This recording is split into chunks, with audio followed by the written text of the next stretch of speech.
Let's get salty!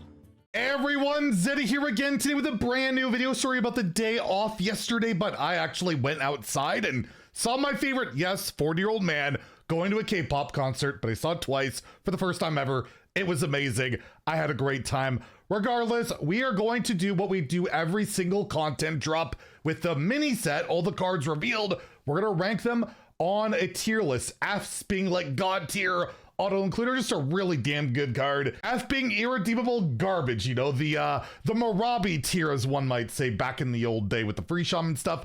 And we still have our giveaway going on, where I'm giving away 3 mini sets out of my pocket. To enter the giveaway, like and comment in the video. Link down description below, the one with that thumbnail over there. Be subscribed to the channel. Every 1,000 subs we get until Tuesday. When that mini set goes live, I will add another mini set to that giveaway. So hit that sub button, make me go broke. And this template is down below if you want to fill it out yourself and show off like how wrong I will be, because, well, let's be real, I'm wrong all the time. And starting off with the Druid Paladin Aura spell, Acceleration Aura. It's 2 mana. It's a holy spell. At the start of your turn, gain a temporary mana crystal. Last 3 turns. It's like Wild Growth, but for basically 2 turns, because you'll use a usage when you play it, and then at the start of your next turn you get it. Regardless, it's like Trail Mix split in half over 2 turns.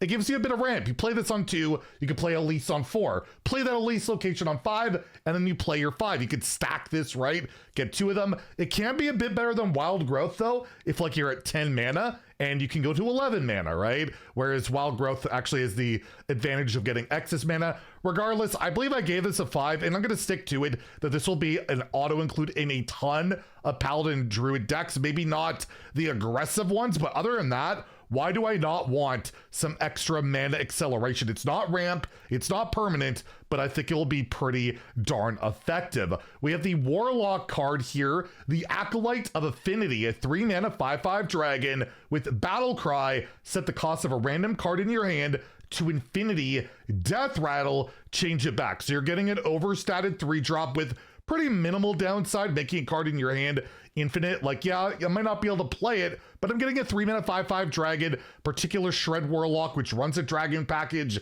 can go alongside this.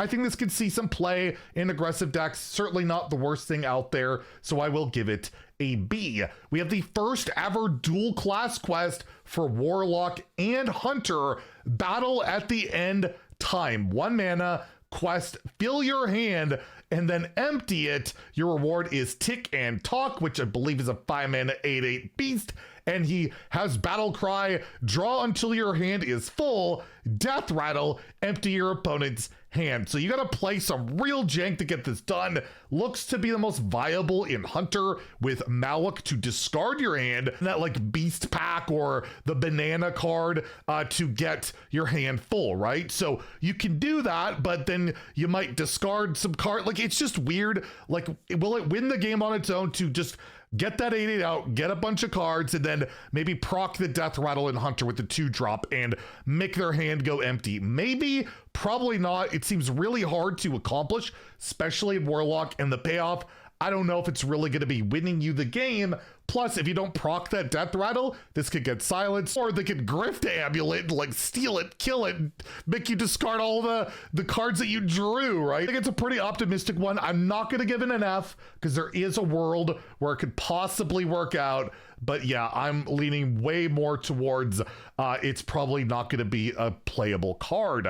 Bitter End is a mage and warrior spell, frost spell at that. 5 mana, freeze a minion and its neighbors, destroy any that are damaged. This could just be 5 mana, freeze 3 things, which is worth honestly about like 1 to 2 mana. Not amazing. Being able to destroy stuff can be really good, but you have to damage them ahead of time.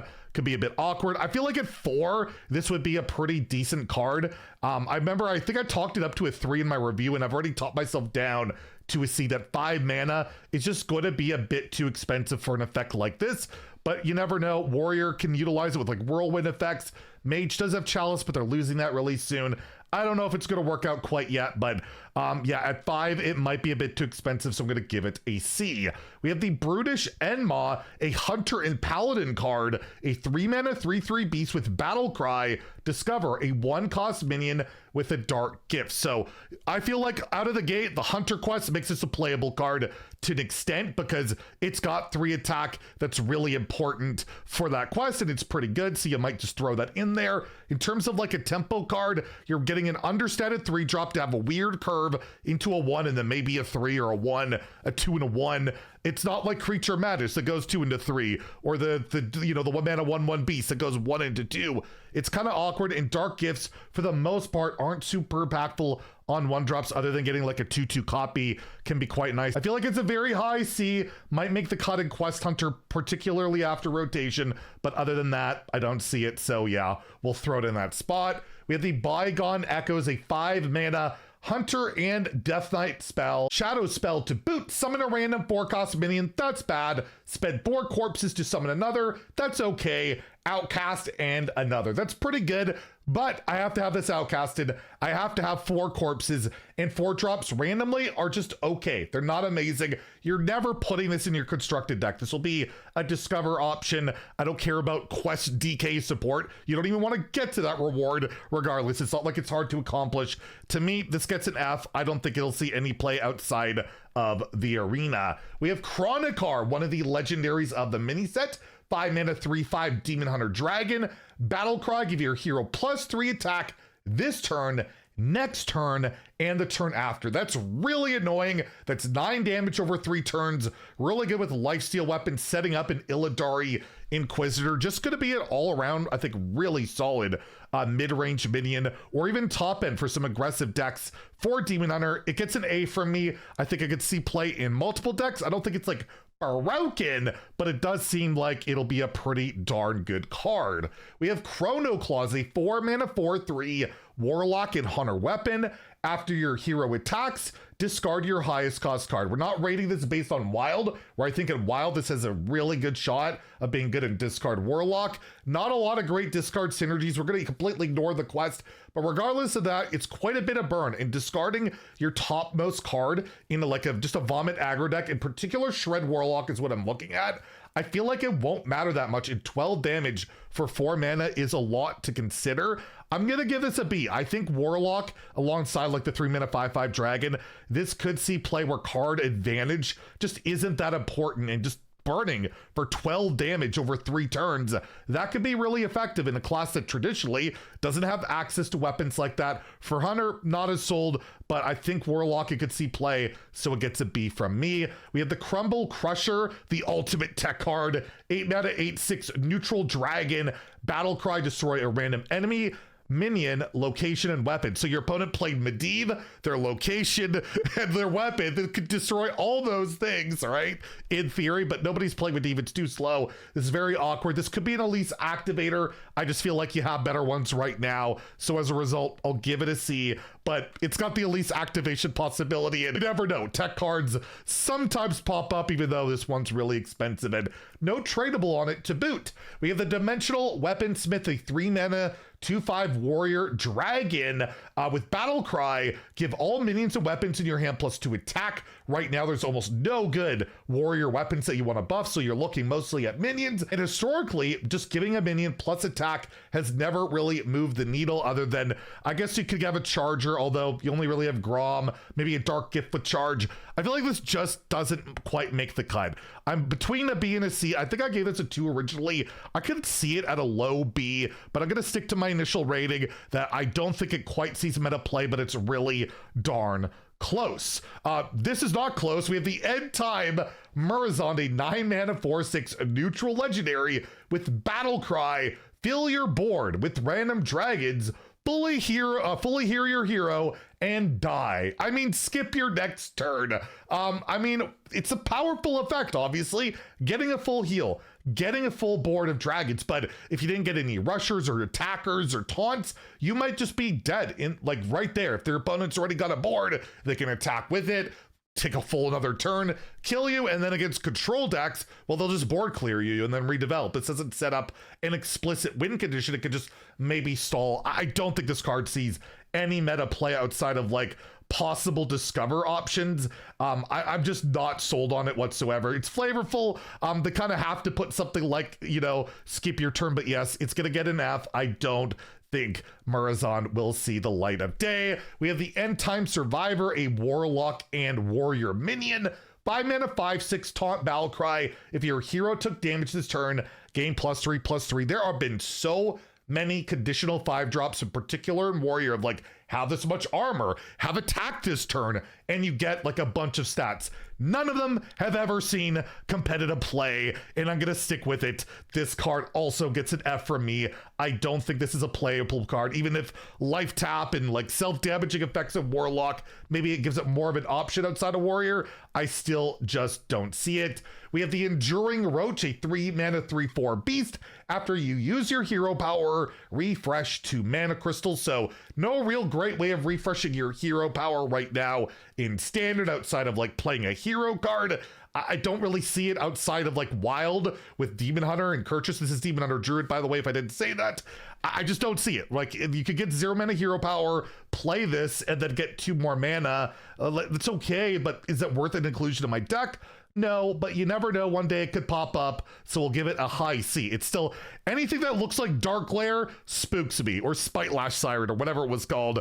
It will always scare me. The Eternal Firebolt, a 3 mana fire spell for Mage and Priest. It has lifesteal. Deal 3 damage to a minion. If it dies, return this to your hand at the end of your turn. Seen a lot of comparisons to this to the nerfed Corpsicle that, well, Corpsicle sucks. Why would I play this? Well, Corpsicle is burn for a burn deck, an aggro deck. Eternal Firebolt is just a stall. Stay alive, and this can help you do that. And you don't necessarily, you know, care about killing your opponent. You're playing Control Priest. It's lacking healing right now. It's lacking removal. I'm sold that this will be good in Control Priest.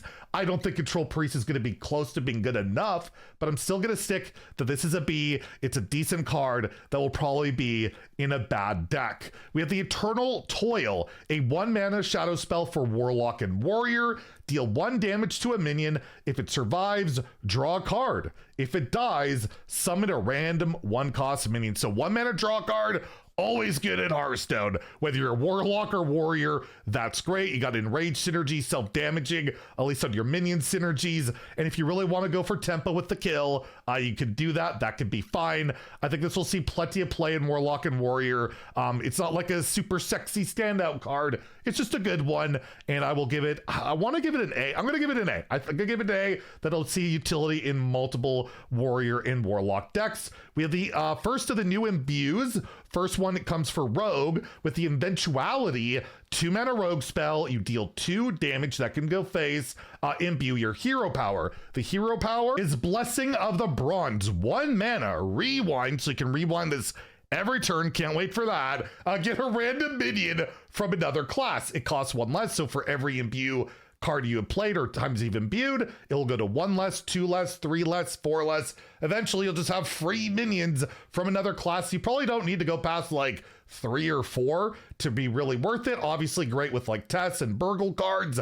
I don't think it's better than what Rogue is doing, but people are going to play the hell out of this, especially day 1. Expect to see a ton of Imbue Rogue. I'll probably be one of them. I think Eventuality has a shot. Like, you could just you don't even need to play that many Imbue cards. Just to have that 1 mana, get random infinite crap, just throw a few Imbues in there. It could be all right, including one you could tutor with a certain spell. I'll give it a B. I think it sees some play, and especially after rotation, I think it'll get even better, and I think people will love playing it because random casino stuff. Who doesn't love random with Mana Cheat? Oh wait, sometimes me. We also have the equally as exciting Death Knight Imbue with the spell Finality, 3 mana, draw an undead. So that could be like the whole Fabled thing, which could be quite nice. You imbue your hero power twice. Well, that's kind of neat. What is it? Blessing of the Infinite. It's a passive, so you don't have to spend any mana on this. The first dead you play each turn, not summon, but play, gains +1 attack, so it can go to +2 attack, 3 attack, 4 attack, and you're looking at like Nerubium Swarmguard, Malignant Horror, that Quilter card, maybe a Pterodax or No Muncher, but overall, really not exciting. We already have Eliza in standard, and that strat hasn't worked out. You can couple it up with other cards like it did for a bit, but it doesn't work now. It's just so underwhelming, and even if it's good, it's gonna be super boring. At least it's like a control TK player. It's like super boring. I'm not sold on it though. Like, you only get one undead a turn. You also just lose one of the best hero powers in the game with the ghoul and corpse gaining. I'm gonna give it an F. I don't see it happening, man. I'm pretty sure I gave it a 1. I wanted to give it a 2, and I just can't. I can't. I don't think it's great, and 3 mana draw card itself isn't amazing. Yes, you get 2 imbues, but it's like, I just don't care. And we'll find out. Maybe it'll be good, but either way, I'm gonna be bored by it one way or the other. We have the Flames of Affinity, 3 mana mage secret. It's a fire secret. When your enemy's turn ends, deal infinite damage to their highest health minion. If like Brain Masseuse becomes super meta again, and like you want to hit that, maybe get lucky and win the game, this card will see play. Other than that, I don't care. 3 mana, kill a minion. Is it worth it? No, it's never worth it. Especially as those secret synergies going on. You'll discover it. Sometimes you'll get it randomly, but you're never playing that card in a deck, at least 4. Now, we have 4 all time, the Shaman and Priest spells. 4 mana, destroy all minions with 4 or less attack. Overload 2. Control Priest desperately needs some mid-game AoE. This is it. It's like clean the scene kind of without the infuse to get to 6.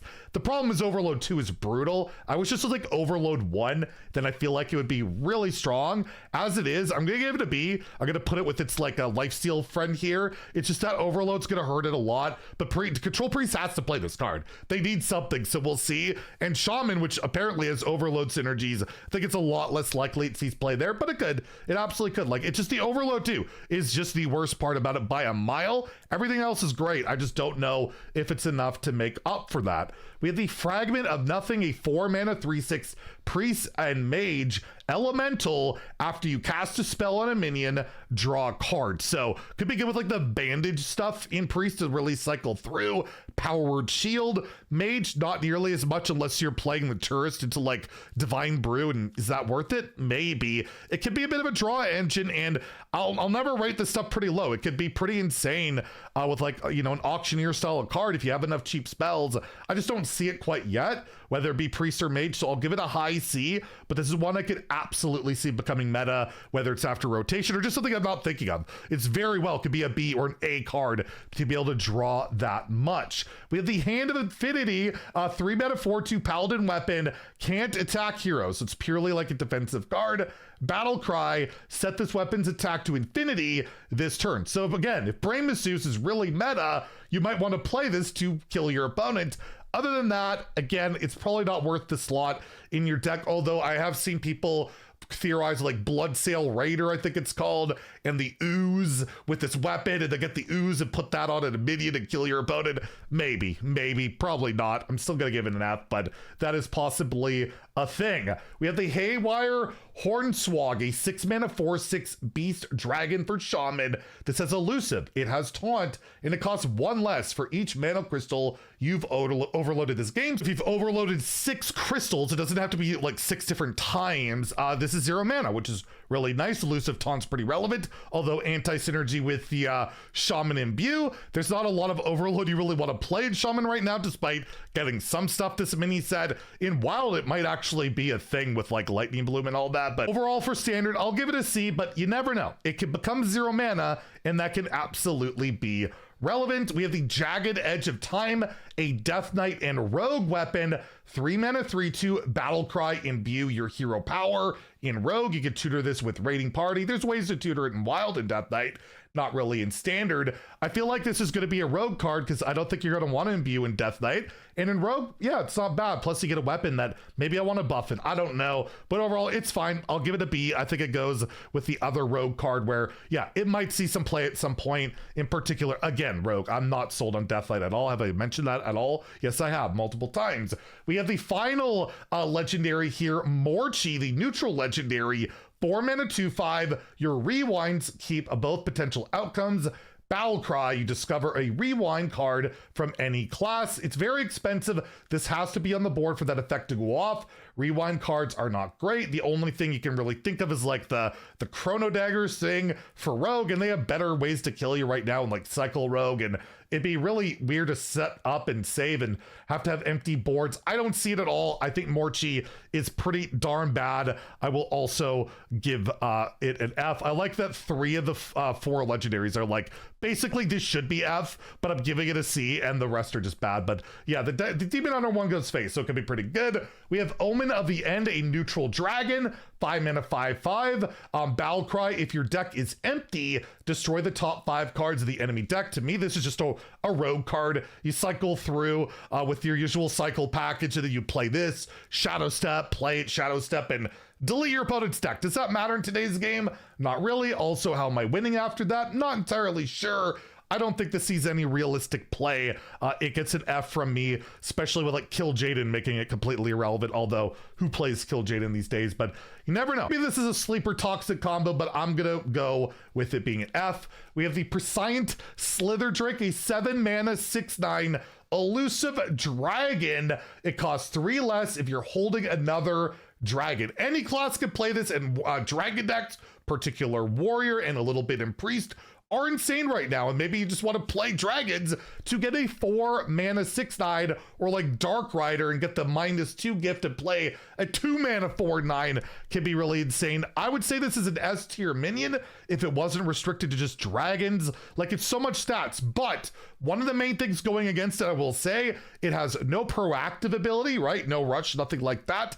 And that toxic like 3 mana poisonous whelp is very meta, and Blob of Tar is very meta, which come down on turns 3 and 4, which combat this pretty well. So might not be as, you know, crazy as it looks on paper. I'm gonna stick with, I gave it a 4. I'm gonna stick with giving it an A, although I really do want to bump it up to an S. But for the fact it's purely for dragon decks and there are a lot of poisonous things out there, maybe it won't be as insane as I think it could be, because it does look pretty darn spooky. We have the Druid and Demon Hunter card, Press the Advantage, 2 mana, deal 1 damage, give your hero +1 attack this turn, you draw a card, and you gain an armor. It's a little mini UI, and it's really good. You get to maybe hit one thing, attack into another thing, or go all face, get that card, get a bit of armor. I could see this going into plenty of Druid decks. I could see this going into plenty of Demon Hunter decks. It gets an A. I don't think it's a meta-defining card, just really solid. Kind of like this 1 mana spell, right? Just really quite good. So we'll give it an A, that I think it will see some play. Remnant of Rage, the 7 mana, 6/5 Demon Hunter and Death Knight card. It's an undead, it's a demon, and it costs 1 less for each minion that died this turn. Battle Cry, draw 2 cards. Remember Corridor Creeper as a set? Was it a 7 mana 5/5? Basically the same thing. When I read this card, when I reviewed it, I'm like, oh, it's only your own minions, because I just make these weird assumptions based on balance ideas. This just doesn't seem all that balanced, and it's all minions, especially Death Knight, where you have all these different like rushers and chargers, and you have Corpse Explosion. Just weave in 0 mana draw 2, 0 mana draw 2, plus they're 6/5s, plus they're undeads. There's a lot going on with this card. I gave it a 3 originally because I read it wrong. I'm giving this an S. I think it is the best card of the mini set, and maybe it'll be really fun if we're all overblowing this card, saying it's super good, and we all slept on Corridor Creeper and it ends up being bad. That would be like one of the greatest ironies out there.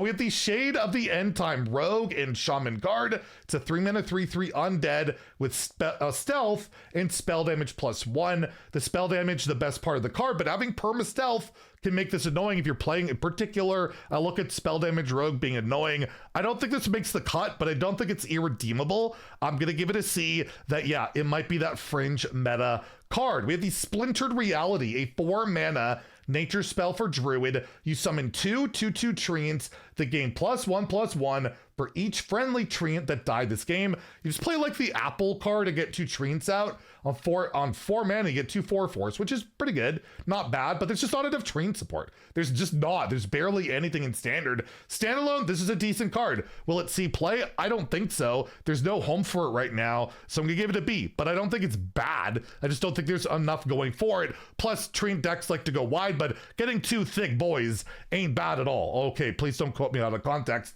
on that one, please. We have the Hunter and Paladin spell, Synchronized Spark, a 4-mana spell at that. It deals 3 damage to an enemy, so this can go face.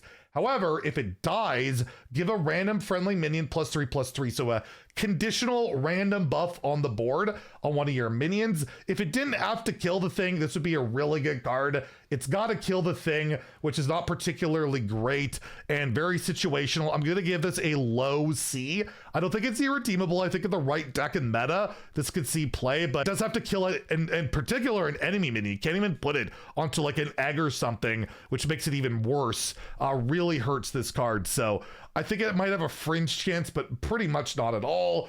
We have the Time Twisted Seer, a 1-mana 1/3 mage warrior dragon. It is spell damage +2 while damage. Just a solid tribal minion, right? Premium stats, 1-drop, self-damaging and warrior could be relevant.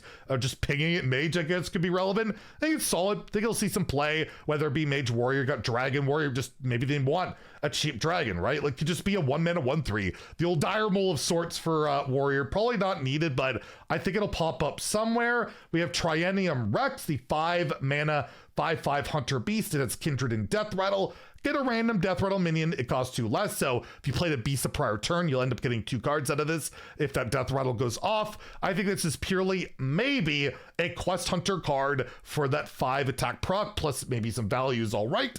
Other than that, probably not, so we'll just slot it into the C category, right? Where it might go with that Dark Gift guy of being a decent option in Quest Hunter. We have the Twilight Time Reaver, 6-mana 5/5 dragon for Paladin and Druid. You choose one, you set the attack of all other minions to 1 or health to 1. So this is hitting enemy minions, friendly minions. I feel like this is an Elise activator at best and pretty unplayable otherwise. It's potentially decent effect, right? Neutralizing the attack of the board can be really good to stall, and Druid in particular probably would like that a lot more than I think a Paladin. You could combo this with like Chalice and Swipe, Consecration.